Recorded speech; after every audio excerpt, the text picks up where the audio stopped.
Hello पिला माने मु रंजन पुणी थे स्वागत करी आम YouTube channel Odia study room को। सो पिलाए आज भिडियो आम आलोचना करवा तुम जो अष्टम श्रेणी विज्ञान बही रही तार प्रथम अध्याय हूँ शस्य उत्पादन आ परिचालना। या पूर्व मुझे यार दुईटा भिड अलरेडी कर सारी जो थी आम बहुत गुड़ा जिनस यार डिस्कसन कर सारे जमीक शस्य उत्पादन जो सब कृषि प्रणाली अवलंबन कराए जो सब उपकरण गुड़िक व्यवहार कराए ता सहित आमर मृत्तिका प्रस्तुति कह मंजी बुणा कह ये सब जिन गुड़क आम डिटेल पढ़ी सारे। ठीक अच्छे दुईटा भिड अलरेडी तार लिंक मुझे डिस्क्रिप्शन बॉक्स में देती प्लेलिस्ट अच्छी जाओ जदि देखना देखनी। यापर आम आज भिडियो आलोचना करवा जो जलसेचन पद्धति तुम मान रही कृषि प्रणाली अंतर्भुक्त हम जलसेचन पद्धति से जलसेचन पद्धति कौन कौन रही केमी व्यवहार कराए कृषि कार्य से विषय आज आम आलोचना करवा। ठीक अच्छे पिले तो समस्ते एकाग्रतार सह वीडियो को शेष जाए देख वीडियो जब पसंद आसे लाइक करनब चैनल जब नुआ अच्छ ताले सब्सक्राइब करनब। ठीक अच्छे टिके मोर देह खराब अच्छी तो साउंड टिके एपट सेपट आसीपे तो एडजस्ट करनब किसी असुविधा नहीं। ओके तो आम आरंभ करवा जलसेचन को। तो पिला माने आमर बंचापी प्रत्येक जीव पानी आवश्यक करता है। प्रत्येक जीव जीव मात्रक जल ही जीवन बोली आम कहते ना तेणु मनीष हो कि उद्भिद हो जेकोसी जीव तापाई पानीर निहाती भाव आवश्यकता रही। ठीक अच्छे ता छड़ा फूल फल मंजीर समग्र वृद्धि आ विकास पाई जल निहाती आवश्यक होता है। कहीं ना पिला माने ना तमे पढ़ीच जे आलोक श्लेषण प्रक्रिया उद्भिद निज खाद्य को निजे प्रस्तुत करे तो से आलोक श्लेषण प्रक्रिया से कौ जिनस को इनग्रेडिएंट भाव में व्यवहार करे ना प्रथमतः हूँ जल जोटा कि सी चेर मध्यम माटी तलू ग्रहण करें तापर सी अम्लजान ग्रहण सॉरी अंगारकाम्ल ग्रहण करके नियोजित करे आउ से आलोक शक्ति बल सी तार खाद्य प्रस्तुत करता है जोटा कि तार फूल फल मंजीर वृद्धि और विकास पाई आवश्यकता होता है। तो जलर आवश्यकता निहाती गुरुत्वपूर्ण जमी मुझे कहली चेर द्वारा जल अवशोषित हुए जल सहित खनिज लवण रासायनिक सार अवशोषित हुए जो माटी भितर आमर खनिज लवण बा रासायनिक सार रहा सेगुड़ाक से पानी सहित आमर उद्भिद भीतर को जाए चेर मध्यम। तो पिले उद्भिद देहरे शतकड़ा 90 भाग जल रही आ जल द्वारा मंजी गजा हुए पोषक पदार्थ जल में द्रवीभूत हो उद्भिदर प्रत्येक अंगरे पहुँचे बुझीपार ना। तो जल फसल को उभय हिमपात एवं उत्तप्त वायु प्रवाह रक्षा करता है पानीटा। ठीक अच्छे उत्तप्त वायु प्रवाहित हेले विसरण प्रक्रिया जल हराए उद्भिद तो से जलर मात्रा यदि अधिक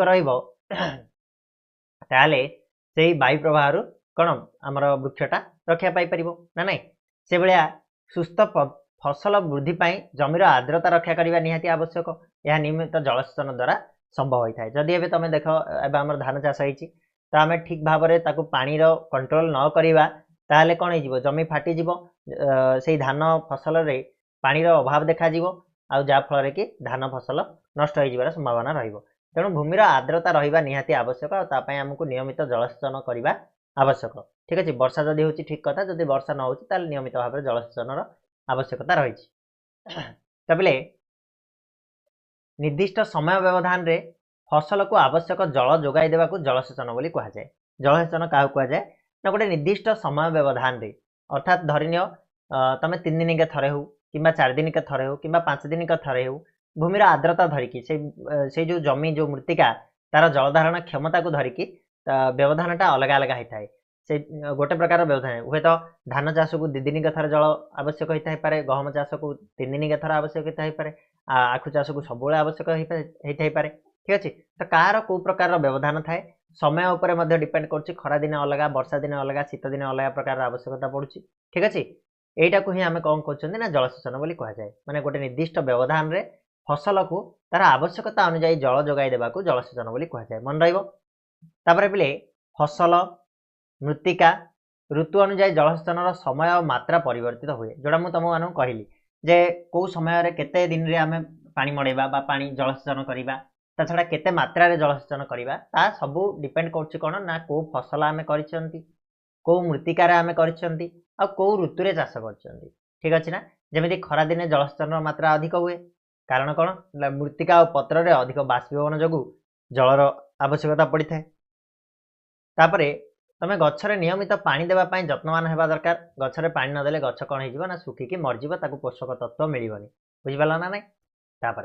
बर्तमान आम जलसेचन उत्स गुड़िक विषय आलोचना करवा। जलसेचन उत्स कौन? उत्स कहले हूँ तार उत्पत्ति। जलसेचन कौ जगार आम आरंभ कौ जगार आम पानीटा कौटू आसे तबले जलसेचन उत्स गुड़िक जदि कथा आम चिंता करवा ताहले कूप हो कूओ कूओ जोटा कौच नलकूप नलकूओ जोटा पाइप बोली कौच पोखरी ह्रद नदी जलभंडार केनाल ये सब गुड़ाक आमर कौन होची ना जलसेचन उत्स। ये सब गुड़ाक आम जल पाई थाउ कौन जलसेचन करने।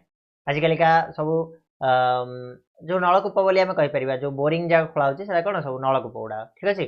तो कूप नलकूप पोखरी ह्रद नदी जलभंडार आउ केनाल होची तुम जलसेचन उत्स गुड़ाक। तापर पिले आसवा आम पारंपरिक जलसेचन पद्धति कथा जदि आम चिंता करवा। पारंपरिक कहले आमर बहुत पुराणा कालू जोटा व्यवहार हो आम पारंपरिक कहचे। तो पे मैंने पुरातन पद्धति कूप आ नदी नालू विभिन्न उपाय मनीष गृहपालित पशु मान साहाय्य सस्तार जलसेचन होता। मात्र ये पद्धति गुड़िक से फलप्रद नाला। अर्थात कौन ना पे तुम देखि गोरु गोरु दीटा को बाईदेवे जुआली बाईदेवे तापर गोटे गोटे कौन एमतीका गोटे जुआली बाईदी से जुआली सब एमतीका लटकई बड़ बड़ हंडा हो बड़ बड़ माठिया हो से कौन करते ना जल परिवहन से करते नदी आणुले पा बिल पकाउले। किंतु यहाँ कौन ना सस्तार हो जाऊला कौन सी पैसा लगुन मात्र यही पद्धतिटा एत फलप्रद नाला एत सुइटेबल नाला। बहुत परिश्रम करने पड़ूला से पशु मान हूँ कि मनीष मैंने हूँ चल चल जाकि आने अजाड़ा आउ गोटे आणला बेलू पूरा मर जा पा। तो ये टाइप आमको फलप्रद है पारंपरिक जलसेचन पद्धतिटा। तो पुरातन पद्धति गुड़िक मध्य किसी पद्धति आमर ये आम आलोचना करवा। प्रथम है मोट बा पुली पद्धति बोली जोड़ा कहुए चेन पंप पद्धति तेंडा पद्धति लिभर पद्धति ये चारिटा पद्धति हूँ आमर पुरातन पद्धति जो थे आम जलसेचन करुले ठीक अच्छे।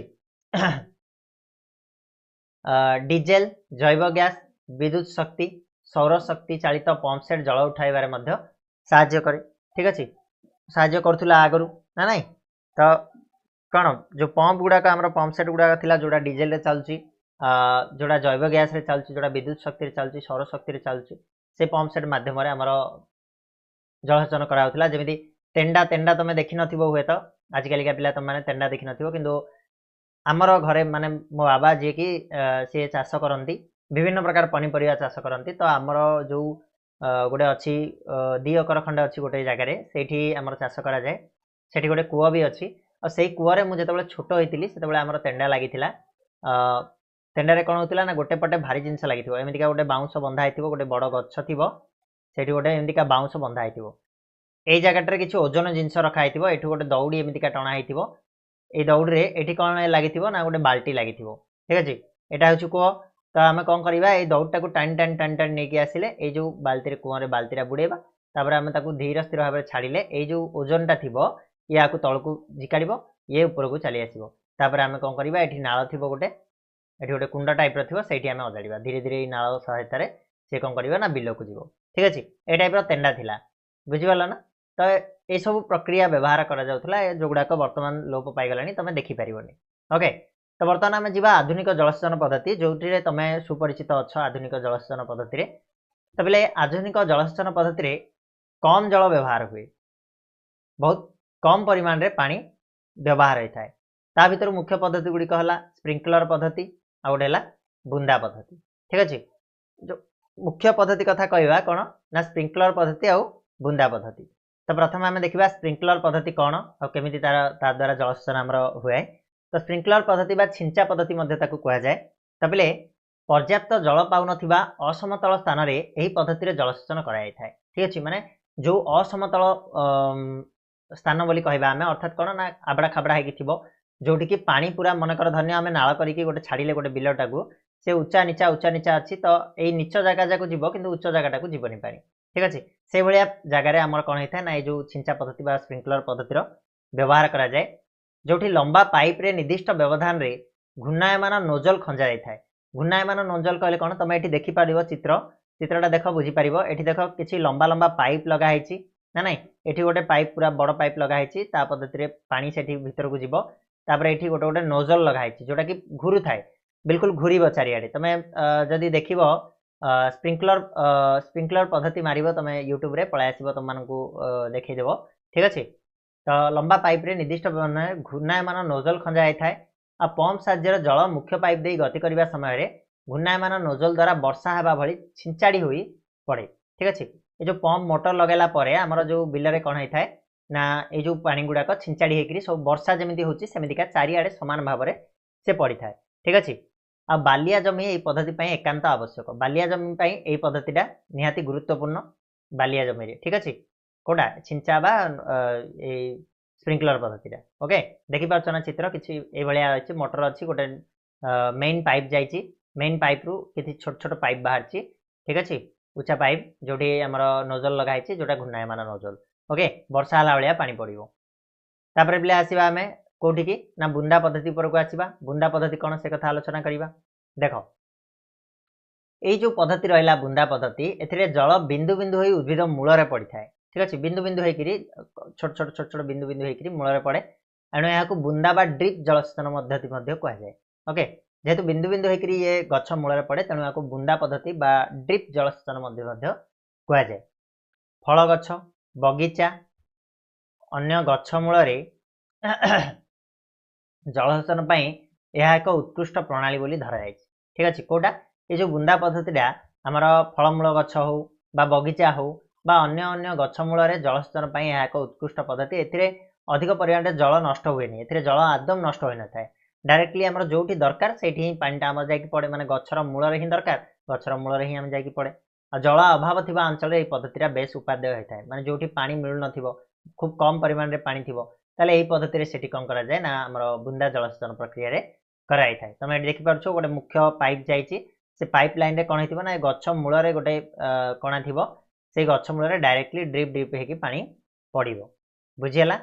बर्तमान आम आसवा तृणक दमन कथा आम चिंता करवा। तृणक कहले पे घास, तृण कहले घास तुम जानी ताले तृणक दमन कौन आजिकल तो सब कौन आग सब देखो हाथ में बाछिकी घास घास काढ़ुले बिलरू, एवं कौन हो तार औषध पलि आसला तृणक दमन विभिन्न प्रकार आमर मार्केट रे देखागला जो गुड़ाक आम पकईदे सब घास गुड़ाक मरी जाती। तबले तृणक दमन कौन ना पे तुम देखि धान कि गहम फसल अन्य केतक उद्भिद बढ़ी था से गुड़ा घास बोली आम कहू। ये उद्भिद किसी उद्देश्य रखी लगाई था कि बिल्कुल भी नुह, आम ये घास गुड़ाक आम कौन लगाऊँ बिल सी ऑटोमेटिकली से गुड़ाक कौन ना बढ़ी था। जमीन फसल सहित अन्य केतक अनावश्यक उद्भिद आपे आपे बढ़ी था, यही अनाबना गछ को तृणक बोली कहुए। ठीक अच्छे, जो फसल आम व्यवहार कर फसल व्यतीत अन्य जो गछ बढ़ी थाए ताको आम तृणक बोली कहले।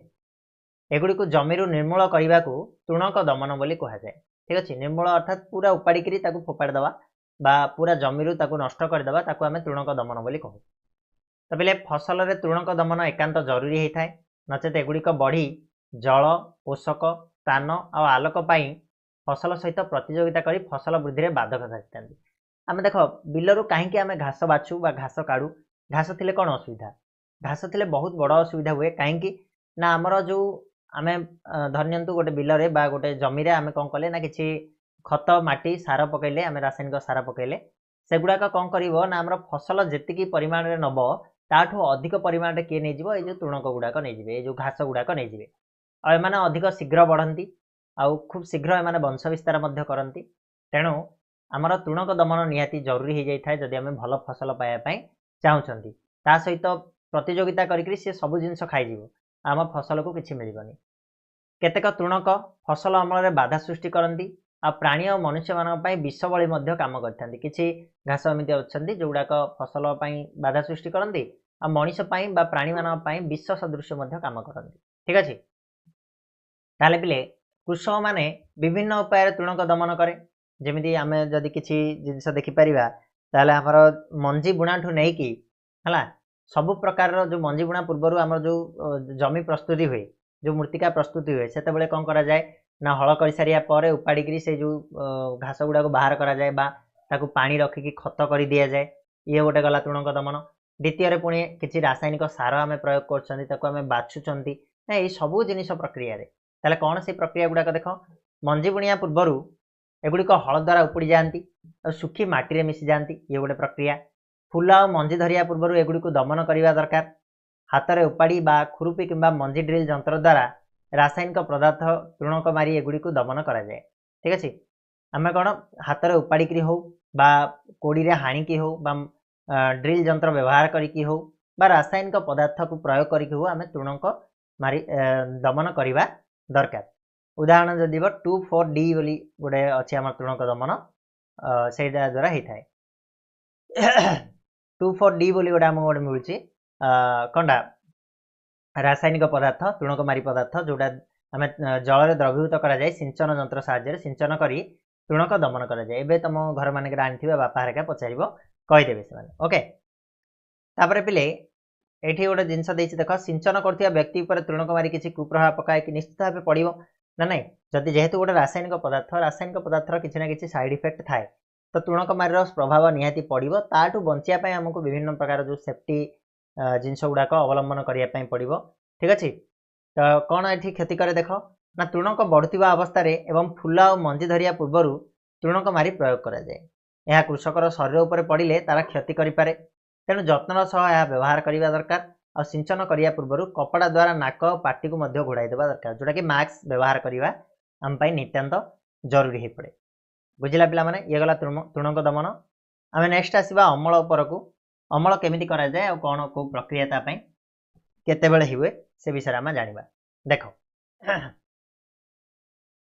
तो बोले अमल कथा जदि मु कहिबी ताले पाकल फसल को काटी खला को आनिबा को आमर अमल बोली कहा जाए। अमल क्या कहा जाए ना जो फसल आमर पाची जीवा पर ताकू आमे सेतिरु आमे ताकू आमे काटिकी आमे खला को आनंती ना नहीं। आमर धान चाष कथा चिंता कर वर्तमान धान चाष आमर धान रुआ रुई सरलाणी तापर आमर धान पाचिबो धान पाची सारा पर आमे काटिकी खला आनिकी गदा करंती सेटा को आमर अमल कहा जाए ठीक अछि।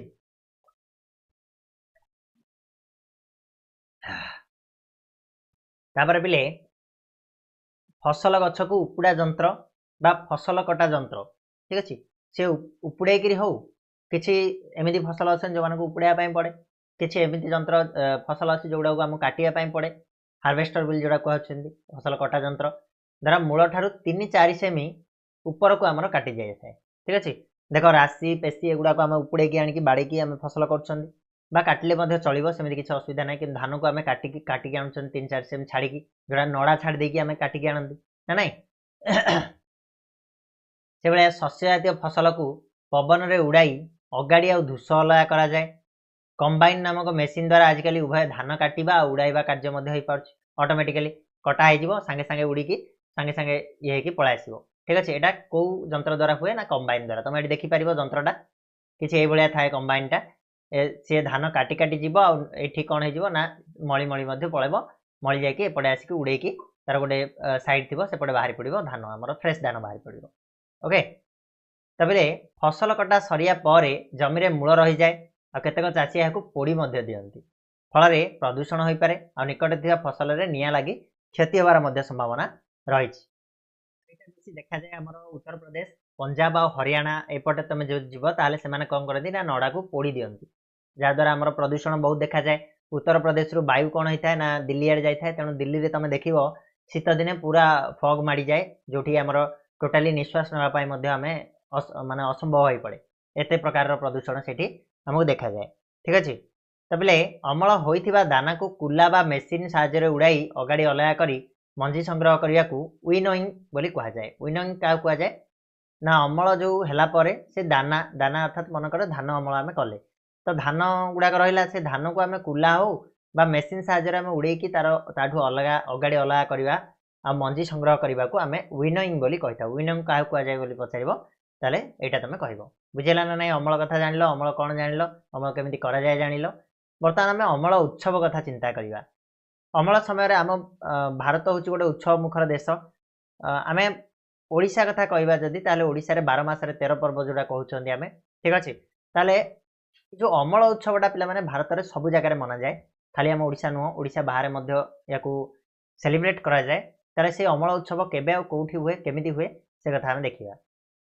तबले 3 ରୁ 4 मासर कठिन परिश्रम पर फसल अमल समय आसे ना नहीं 3-4 मास पूरा परिश्रम करे ठीक वर्षा हम ठीक टाइम रे रुआ हम ठीक टाइम रे कटा जीव ठीक टाइम रे अमल हम ये सब प्रक्रिया रे आमर पाखापाखि 3 ରୁ 4 मास पूरा कठिन परिश्रम करिथाय किए चाषी ले ठिया होइतिबा सुनार फसल को देखी चाषी आनंद रे विभोर हो जाए निहाती भावे एते परिश्रम करिकी जो सुनार फसल फलिथिबो चाषी सेटाकू देखिदेले ता मन पूरा भरी उठे आ गत ऋतुर कठिन परिश्रम उपयुक्त फल देइथिबारु अमल परे परे विश्राम नेबा आ मौज करिबारे कृषक मन बळाई थाए ना नहीं। तो अमल समय सारा भारत रे आनंद उल्लासर समय होता है कहीं आमको खाद्य पानीय कौन सी प्रकार अभाव आमको देखा जाए ना।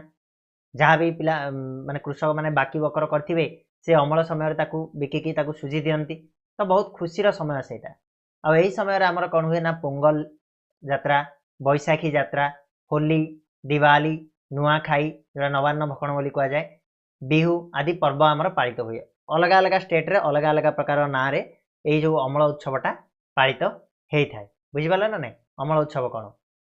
तापर पिले आमे फसल संरक्षण कथा चिंता करिबा खाली तो आमे अमल करदेले हबनी फसल को आमे संरक्षण करिया पई पड़िबो ठीक अछि। आमे जते बेले काटिके आणु से फसल को आमे जदि ठीक भाबरे संरक्षण न करिबा धन्य झड़ी वर्षा किबा कोन गोटे लागि गला ताले सब किछि हमर माटी रे मिसि जीवो ठीक अछि ना। तेणु संरक्षणटा होछि सेतिकी गुरुत्वपूर्ण जेति गुरुत्वपूर्ण अन्यान्य जो कृषि माने जो स्टेजेस गुड़ाक रहा गोटे फसल करने ओके। तबले अमल पर शस्य को साइट रखा आवश्यक होता है एगुड़ी को आर्द्रता कीट मूषा अणुजीव ठारू दूरे रखा आम भल होता है। सद्य अमल होता शस्य को खरारे सुखाई न रखिले सेगुड़िकर अणुजीव द्वारा नष्ट हो जाए जोटा कि आम गंभूरा हो जाऊँगी कहते तुम देख धान जदि ठीक रे तुम सुखेबनी धान जदि ठीक जगह रखबनी ताले तुम कौन हम ना धानटा गंभूरा हो जब ओदा हो ठीक अच्छे। अंकुरण क्षमता हराए अंकुरण कहले कौन ना से गजा हबार क्षमता हराए सी नुआ मंजी हबार क्षमता हर बसे। तेणु शस्यर संरक्षण पूर्वर खरारे भल भाव सुखाई आर्द्रता ह्रास करने को आमको पड़ थाए माने पूरा भल से सुखेदेले से आर्द्रता पूरा चलीज से ओदाड़िया चलीज तो सी सुखिला है कौन से कीट पतंग लगे फल कीट पतंग बैक्टेरिया कवक दाउरू से फसल आमर रक्षा पाई थाए। तो बोले कृषक माने शस्य को मुख्यतः अखारे बा दस्ता पात्र रे साइती रखि थांती अधिक परिमाण रे शस्य कीट आ मूषा दाउरू रक्षा करिया पई खणी बा गोलाकार उच्च कोठाघर बा सिलो एवं शस्य भंडार व्यवहार करा जाए जे जो प्रकार माने ताकू साइती की रखि पारला ना कि संरक्षण करि पारला किए कोठाघर रखुची तो किए खणी खोली एबे तो आजकल आ खणी नाही आग आम जो छोट छोट होइतिलु सेतेबेले सब खणी प्रत्येक गाँव में किसी ना किसी खणी देखा मिलूला सब गुड़ाक धान को कौन करेंगे से गोटे खणी खोलिए से भितर कौन करेंगे ना नड़े पूरा राउंड राउंड करके से भितर धान पकईकी पूरा रखिदेवे गोटे वर्षे पर पुणी आउ थे खोलिकी बाहर करेंगे खाद्य रूपे व्यवहार करेंगे ठीक अच्छे ना। तापर पिले सुखिला निम पत्र व्यवहार कर जाए निम्ब पत्र तुम शुणी तापर तुम आ गए कौन कहते बण तुलसी बोली कौन कहते गोटे है एमतीका सब तेजपत्र ये सबूर व्यवहार करा जाए खाद्य शस्य साइट रखापी बड़ बड़ गोदाम घरे शस्य साइट रखा बेले यहाँ अणुजीव और कीटपतंग आक्रमण रक्षा करने विभिन्न रासायनिक पदार्थ व्यवहार कराए। आजिकल तुम देख टैबलेट मिलनी आम चाउल पकाइवाई धान में पकाइवाई जहाद्वारा कौन प्रकार पोकजोक आउ लगे ओके। सिलो कहले केमिका देखिपार तुम एगुड़ा सिलो बोली कहुए बड़ बड़ उचा उचा सिलो बोली कहुए ओके जोटा आम देखी संरक्षण करने व्यवहार कराए। ये गला आमर संरक्षण फसल संरक्षण कथा बुझिल। बर्तमान आम देखा आ गोटे जिनस प्राणी मिलूवा खाद्य कथा ये तो गला उद्भिद मान मिलूवा खाद्य कथा आम चिंता कले तो प्राणी मान आमको कौन खाद्य मिलूँ तुम कम रहा जे टेबुल रे किसी खाद्य तुम लिस्ट कर आटा कौटू आमको मिलूँ कौ प्राणी मिलूँ जमी क्षीरटा आमको क्या मिलूँ गाई महिषी मेंढा छेली ओट ये सब आमको क्षीर मिलूँ से भाया तुम आहरी 5टा ये कौन कर लिस्ट कर क्यों क्यों सब खाद्य कौ कौ उत्सर आमको मिलूँ माने कौ कौ प्राणी मान मिलूँ केवल प्राणीज खाद्य लिख अन्य किसी ना तेल टेबुल टी पूरण कर सारापर तुम देख उद्भिद मान भाई प्राणी मैंने आमको किसी खाद्य जोगाई था आ उपकूलवर्ती अंचल लोक मैंने माछ को खाद्य व्यवहार करती तुम्हें आगुरी जान आम उद्भिद ठार खाद्य पाई था तो आम जानवा पाइले जे फसल उत्पादन में केतगुड़ी सोपान रही जमी विहन मनोनयन बुणा है शस्य अमल से सब सोपान गुड़ाक रही सेपरी घरे कि फार्म रे पशु मान उपयुक्त खाद्य और रहा स्थान जोगाई जत्न सह रखा पशुपालन कहुए ओके। पशुपालन आम कर गाई गोरु पालुंट कुकुड़ा पालुंट आम मेंढा छेली पालुंट महिषी पालुंट ये सब गुड़ाक आम पशुपालन बोली कहते रहा खाइबा जत्न सब प्रकार जिनस देखा देखी कले से पशुपालन बोली कह। तो बोले एठी गोटे जिनस कौन देख देख माछ स्वास्थ्य पाई भल होता है आम माछरू कड लिवर तेल मिलता है माछरू माछ तेल तुम बाहर कर शुणी माँ कि बापा को जाई पचार से कहीदेवे माछ तेल केमी बाहर कराए आ कौन पाई सेटा उपयोगी कहीं से विटामिन डी परिपूर्ण होकर रही है ठीक अच्छे मछरे क्लीयर सुपिले ये थिला तुम पाठ है ये किसी शब्दावली देती तुमको इंग्लीश रे तुमने पढ़ी पार से गुड़ाकर मीनिंग जहाँ ये देती इंग्लीश रे पढ़ले कौन फायदा हम ना आगू को जिते तुम +2 रे साइंस फाइंस कौन नब से एगुड़ाक तुमको आवश्यकता पड़ो तो पिले ये जो पाठर आम शिखिले कौन तो मुझे तुमको देखी आम कौन शिखिले ना वर्धित जनसंख्या को खाद्य जोगाइवाई किसी निर्दिष्ट कृषि पद्धति अवलंबन करने आवश्यक आ कौन स्थान में एक प्रकार उद्भिद चाष उत्पादन करने को आम फसल बोली कहले फसल क्या कहुए जब आसो यहाँ लिख तुम 2 नंबर आसला भारत वर्ष ऋतु अनुजाई खरीफ फसल हुए आ रबी फसल चाष कराए मुख्यतः 2 प्रकार आमर फसल हुए आपाई आमर जमी चाष और समतुल कर मृत्तिका प्रस्तुत कराए लंगल और मईर व्यवहार से पुणी नेक्स्ट आम जो शिखिले जे निर्दिष्ट गभीरता और निर्दिष्ट दूरतार मंजी बुणवा भल सुस्थ सबल उत्तम बिहन मंजी बुणा जंत्र द्वारा बुणा जाए तापर आम नेक्स्ट शिखिले जे जैव सार और रासायनिक सार मृत्तिकार पुष्टि साधन करें आ नुआ किसम फसल प्रचलन पर रासायनिक सार व्यापक व्यवहार होची आजिकल डेट्रे यहाँ आम शिखिले तापर आम जलसेचन कथा आज भिडियो जानले जे जलसेचन द्वारा फसल को ठीक समय जल जोगान कराए तापर आम देखिले तृणक दमन जोटा कि अनामना गछ को नष्ट करदेवाई व्यवहार कराए पाकल फसल को जंत्र द्वारा बा दारे काटिबा को अमल बोली कहुए और सही अमल को परिष्कार दाना को अगाड़ी धूस ठारू पृथक कराए केमिति ना उड़ेबा प्रणाली व्यवहार करी ना नहीं तापर आम संरक्षण कथा जो देखिले जे क्षतिकार कीट और अणुजीवन ठारू दूर रखी उपयुक्त संरक्षण करने दरकार होता है आमर शस्य बा फसल प्राणी मान ठारू आमको खाद्य मिलता है एक कथा आम देखिले शेष में तेणु से आम जत्न सह पालिबा दरकार आ या पशुपालन कहुए बुझल तो ये सरला तुम प्रथम अध्याय यार जो क्वेश्चन आंसर रही है नेक्स्ट वीडियो नहीं आसवा से जाए तुमने चैनल को निहाती सब्सक्राइब करके रख सहित बेल नोटिफिकेशन को ऑन करके रख खूब शीघ्र मुझे पहुँची क्वेश्चन आंसर नहीं से जाए धन्यवाद।